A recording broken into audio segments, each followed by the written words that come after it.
Hello. Hello. TV actor Ravi గారా అండి? అవునండి. నా పేరు కేశవరెడ్డి అండి. రాష్ట్రీయ వానర సేనకి వెళ్ళి మాట్లాడుతున్నాను నేను. కేశవరెడ్డి ఎక్కడి నుంచి అండి? రాష్ట్రీయ వానర సేన అని హిందూ ఆర్గనైజేషన్ అండి. చెప్పండి సార్. మీరు సుడిగాలి సుధీర్ కలిసి ఒక స్క్రిప్ట్ చేశారు కదా, నందీశ్వరుడు. అది చూస్తే ఏదో నాకు మీరు దేవుడు కనిపిస్తే అంటే అతనేమో అమ్మాయి కనిపిస్తుంది అని చెప్పి. అది కరెక్ట్ కాదు అండి, ఇట్లా హిందువులను కించపరచడం. అది చిరంజీవి గారు బావగారు బాగున్నారని చేశారండి. ఏది సరే అండి, వాళ్ళు ఏదో తప్పు చేశారని మీరు కూడా అట్లనే చేస్తారా అండి? అది తప్పని చెప్పలేదండి ఎవరు. ఏనండి? అది తప్పని చెప్పలేదు, అందుకే చేశాం. చిరంజీవి గారే చేశారు కదా అని మేము చేశాం. ఇప్పుడు చిరంజీవి గారు ఏ సినిమాలో చేసిన ఎన్ని సంవత్సరాల క్రితం అండి మీరు చెప్పేది? అది ఒక 20 సంవత్సరాలు ఏం వచ్చింది. సరే, 20 సంవత్సరాల కింద ఏదో చేసిరు. సో మీరు రిపీట్ చేస్తారా అండి? మీరు కూడా చదువుకున్న వాళ్ళే కదా. అంటే మాకు ఆయన అంటే ఇష్టం సార్. ఆయన ఏం చేసినా ఇష్టం అంటే ఇప్పుడు తప్పు అయినా సరే మీరు చేస్తారా? మీరు తప్పని చెప్పాలి కదా సార్. అప్పుడు మీరు చిరంజీవి గారికి అప్పుడే చెప్తే మాకు తెలుస్తుంది కదా సార్ తప్పని. ఏమండి, మేము ఆ సినిమా ఏందో మీరు చూడలేదు. మీరు ఏ సినిమా గురించి చెప్తారో మాకు తెలియదు. మీరే 20 సంవత్సరాల క్రితం super duper hit cinema sir. నేను చూడలే అండి, మాకు అనవసరం మాకు సినిమాల గురించి. నేనేమంటున్నా, మీరు సమాజాన్ని కించపరిచే విధంగా చేస్తున్నారని నేను అడుగుతున్నాను. ఏం చేశాను సార్? సమాజం ఎట్లా ఏం చేశాం? అవును, మీరు స్క్రిప్ట్ చేశారు కదా, వీడియో ఉంది కదండి ఓపెన్ గా. అవును, ఏం చేశాం? అందుకెళ్ళి అమ్మాయి కనిపిస్తుందని ఎలా అంటారండి మీరు? శివుని దాంట్లోకెళ్ళి నందిని చూసుకుంటా అంటే ఇప్పుడు అమ్మాయిలు గుడిలో తిరుగుతూ ఉంటారు కదండి. అయితే ఇప్పుడు ఆయన అట్లా కొమ్మలతో దేవుడిని చూద్దాం అనుకున్నాడు, కానీ అమ్మాయి మధ్యలో వచ్చింది. ప్రదక్షిణలు చేస్తుంటారు కదా సార్. అప్పుడు ఈ అమ్మాయి మధ్యలో వచ్చింది. ఏమైంది, కనిపించారా స్వామివారు అంటే అమ్మవారు కనిపించారు అంటారు. ఇప్పుడు మనం ఇంట్లో అమ్మని చెల్లని వదినని అమ్మవారు అంటాం కదా సార్. అంటారు, కానీ మీరు అంటే ప్రతిసారి ఇట్లా హిందువులను కించపరచుకుంటా మీరు స్క్రిప్ట్లు చేయొచ్చు. మీరు అంటే సమాజానికి ఇక్కడ నేను అడిగింది ఎక్కడ ఏ దేవుణ్ణి కించపరిచాము అని. అవునండి, మీరు ఇప్పుడు నందీశ్వరుడు సుధీర్ చూశాడు.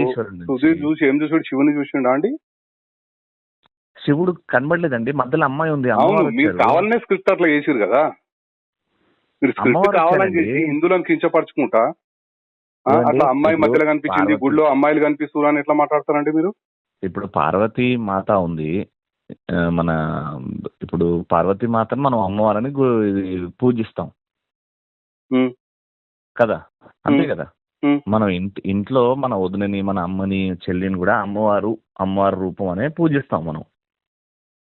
ఎవరైనా ఆడవాళ్ళని అమ్మవారి లెక్కనే చూస్తాం, కాదని అంటలేను. కానీ మీరు స్క్రిప్ట్లలో మీరు ఈ రకంగా కించపరుచు చేయడం ఎంతవరకు కరెక్ట్ అని నేను అడుగుతున్నా. ఇది సార్, మీ పేరేమన్నారు సార్? రెడ్డి. నా పేరు కేశవరెడ్డి అండి. కేశవరెడ్డి గారు, మీరు మాట్లాడేది నాకు అర్థం కావట్లేదు. నేను పాయింట్ మాట్లాడుతున్నా. ఇది సుధీర్ గాని రెడ్డి గారు వినండి. చెప్పండి. ఇప్పుడు అక్కడ చిరంజీవి గారు చేశారు అని మీకు తెలియదేమో. ఓకే, నేను చెప్తున్నా ఇది ఫైనల్ గా. నేను షూట్ లో ఉన్నా. ఇప్పుడు నేను కానీ సుధీర్ గాని మాకు అది చూపించి ఇది చెయ్యాలి అన్నారు. చిరంజీవి గారే చేశారు కదా. అప్పుడు ఏమనలేదు అంటే నందీశ్వరుణ్ణి తెచ్చిపెట్టినప్పుడు మేము షూస్ కూడా ఇప్పేసి స్టేజ్ మీద ఉన్న వాళ్ళందరి చేత షూస్ ఇప్పించేసి, ఎందుకంటే దేవుడు ఉన్నాడు కాబట్టి షూస్ ఇప్పించేసి మేము ఆ స్కిట్ చేసాం. చిరంజీవి గారిని ఏమనలేదు, అది కరెక్ట్ ఏమో. అండ్ అమ్మాయిని మనం అమ్మవారు అంటాం కాబట్టి ఏం జరిగిందని నాకు తెలియదు. ఒక నిమిషం, నేను నాకు అప్పటి అవసరం లేదండి. నేను ఏమంటున్నా, ప్రస్తుతం ఏదైతే మీరు చేసిరో అది కరెక్ట్ కాదండి. ఇది ప్రతి ఒక్కరికి ప్యాషన్ అయిపోయింది. ప్రతి ఒక్కరు ఇట్లా హిందువులను కించపరచు స్క్రిప్ట్లు చేయడము, హిందువుల పైన దాడి. ఏమండి, మీరు యాజ్ ఎ హిందూగా ఉండి మీరు ఈ రకంగా మాట్లాడడం ఎక్స్ప్లెనేషన్, మీరు ఏదో తప్పు జరిగిందని కూడా మీరు పశ్చాత్తాపం పడతలేరు. మీరు ఇట్లా మీరు ఎట్లా మాట్లాడుతున్నారండి? నాకు అర్థం కాదు. మరి నాకు తప్పని చెప్పండి సార్. అది 100% తప్పండి. చేసిన తర్వాత ఇప్పుడు మీరు నాకంటే మినిమం ఒక 10 సంవత్సరాలు పెద్దగా ఉంటారు. ఇప్పుడు మీరు అప్పుడే చిరంజీవి గారు చేసిన దానికి ఇప్పుడు యూట్యూబ్ లో ఉంది అది చిరంజీవి గారిది. మేమన్నా తీసేసినాం, మీ మీద మర్యాదతో తీసేసినాం. ఆ వీడియోనే తీసేసినాం. ఎప్పుడు మేము చేసింది? ఇప్పుడు మీరు పెట్టింది తీసేసినాము. మరి హిందూ సమాజానికి ఒక క్షమాపణ చెప్పండి, మళ్ళీ తప్పేముందల్లా? చెప్పరు అట్లా ఇగో హార్ట్ అవుతుంది కదా. ఇప్పుడు ఇంతమంది హిందువులు చూసే కదా మీరు ఈ స్టేజ్ వచ్చారు మీ షోలు. నేను ఏమంటే రవి గారు ఒక్క నిమిషం, హిందూ సమాజం మొత్తం చూస్తేనే కదా మీరు ఈ స్టేజ్ వచ్చారు. మీరు తప్పు జరిగినప్పుడు హిందూ సమాజానికి క్షమాపణ అయిపోయిన తప్పేముందండి? మీకంటే ముందు 20 మందికి ఎక్స్ప్లెయిన్ చేసినాము. 20 మందికి ఎక్స్ప్లెయిన్ చేసినాము. మీరు నంబర్ నాది ఏడు నుంచి తీసుకున్నారో అక్కడ నుంచి నాకు సుధీర్కి వస్తే మేము 20 మందితో మాట్లాడాం. మాట్లాడాలండి. మన తప్పు జరిగినప్పుడు ఫోన్ చేస్తారు కదా, ఎవరైనా సరే చేస్తారు కదా. మీరు యాజ్ ఏ హిందువే కదా, మీరు కూడా ఒక హిందువే. రవి గారు మధ్యలో ఇగో వస్తుంది. రవి గారు ఒక్క నిమిషం, రవి గారు ఒక్క నిమిషం, రవి గారు ఒక్క నిమిషం. మీరు కూడా ఒక హిందువే కదా? నేను ఇండియన్ సార్. మీరు ఇండియన్, హిందూ కాదైతే. అంటే ఇట్లనే కించపరచు పోస్టులు పెడతాము, మాకు ఎవరన్నా ఇట్లా ఫోన్లు చేసినప్పుడు తీసేస్తాం, అంతే కదా? మీరు ఏం చెప్పలేదు సార్. పోస్ట్ మీరు ఇగోతో మాట్లాడితే ఏం చేయలేము సార్. ఇగోతోడు కాదండి, మీరు చేయడమే తప్పు చేస్తారు. మీరు చిరంజీవి గారు చేసిరంటే నాకు తెలియదు అంటారు. ఇప్పుడు చిరంజీవి గారు ఒక్క నిమిషం రవి గారు, ఒక్క నిమిషం. మేము సినిమాలు చూసుకుంటా కూర్చోమండి, మాకేం ఇది లేదు. మీ మా దృష్టికి వచ్చింది కనుక మేము ఒక హిందూ ఆర్గనైజేషన్ కనుక మీకు కాల్ చేస్తాను. నేను అసలు ఏంది మీరు ఈ రకంగా చేయడం ఎంతవరకు కరెక్ట్ అని చెప్పి మిమ్మల్ని నేను ప్రశ్నిస్తున్నాను. Done sir. నేను ఒకటే ఫైనల్ గా ఏం చెప్తానంటే, జీ తెలుగు ఆఫీస్ మాదాపూర్ లో ఉంది సార్. మర్సిడీస్ షోరూమ్ వెనకాల మాదాపూర్ లో జీ తెలుగు ఆఫీస్, జీ తెలుగులో వచ్చింది సార్ ఇది. ఒక్కసారి వాళ్ళు చేపించారు సార్ మొత్తం. మేము తీయమన్నాం, తీసేసారు, వీడియో తీసేసారు. అరే కొంతమంది హర్ట్ అవుతున్నారు, అందులో ఏం లేదు అయినా హర్ట్ అవుతారంటే తీసేసారు. ఓకే, మీరేమన్నా చేయగలుగుతారు? క్షమాపణ చెప్పనంటారు అంతే కదా? లేదా సార్, అది ఛానల్ పర్మిషన్ లేకుండా మేము చెప్పలేము. అదే నేను ఏమంటున్నా అంటే, హిందువులు మిమ్మల్ని, ప్రతి ఒక్క హిందూ ఇప్పటిదాకా మీ షోలు చూసి మిమ్మల్ని లైకులు చేసి మిమ్మల్ని ఈ స్థాయికి తెచ్చిర్రో, అదే హిందూ సమాజాన్ని మాత్రం మీరు క్షమాపణ చెప్పనంటారు అంతే కదా? మీరు అడిగిన దానికి నా సమాధానం సార్, మేము హిందూని కాదని చెప్పారు కదా మీరు ఇప్పుడు ఇందాకనే. మేము హిందూని నేను ఇండియన్ సార్. మీరు ఇండియన్ అని చెప్పారు కదా, హిందూ భారతీయుణ్ణి, అల్లాకి పూజిస్తా, శివుణ్ణి పూజిస్తా. మీరు పూజించుకోండి. ఇతర మతస్థుల మీద మీరు చేసే దమ్ముందా అండి? మీరు ఇంత మాట్లాడుతున్నారు.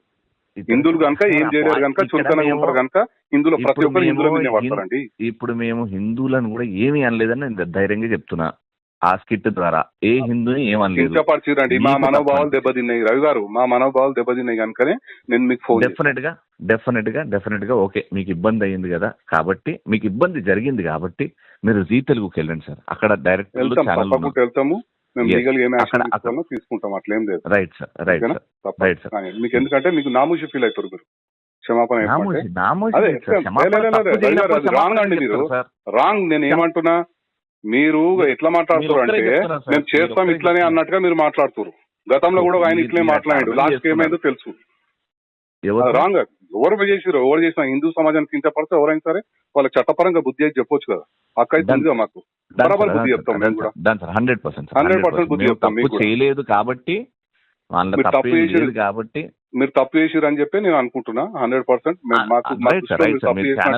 మా హిందూ సమాజాన్ని మీరు కించపరిచినట్టే, మీకు చట్టపరంగా మీకు లీగల్ యాక్షన్ ఉంటుంది తప్పకుండా. అందరికి నమస్కారం అండి. రీసెంట్ గా నేను అండ్ ఇంకొంతమంది ఆర్టిస్ట్ తో ఒక ప్రోగ్రామ్, సూపర్ సీరియల్ ఛాంపియన్షిప్ అనే ప్రోగ్రామ్ లో ఒక స్పూఫ్ చేశాము. ఇది ఇంటెన్షనల్ గా ఎవరినో హర్ట్ చేద్దాం, మోస్ట్ ఇంపార్టెంట్లీ హిందూస్ ని హర్ట్ చేద్దాం, వాళ్ళ సెంటిమెంట్స్ ని హర్ట్ చేద్దాం అని చేయలేదు. ఇదేదో స్కిట్ కాదు, ఒక రైటర్ ని పెట్టుకుని రాపిచ్చి చేసిన స్కిట్ కాదు. ఇది ఒక సినిమా స్పూఫ్. ఆ సినిమా సీన్ ని ఆన్ స్టేజ్ మేము ప్రదర్శించాము. అండ్ దీనివల్ల చాలా మంది హిందూస్ హర్ట్ అయ్యారు అని తెలిసింది. చాలా కాల్స్ వస్తున్నాయి అలా చేయడం తప్పు అది ఇది అని. బట్ ఇంకోసారి ఇలాంటివి చేయకుండా జాగ్రత్తగా ఉంటామండి. జై శ్రీరామ్, జై హింద్.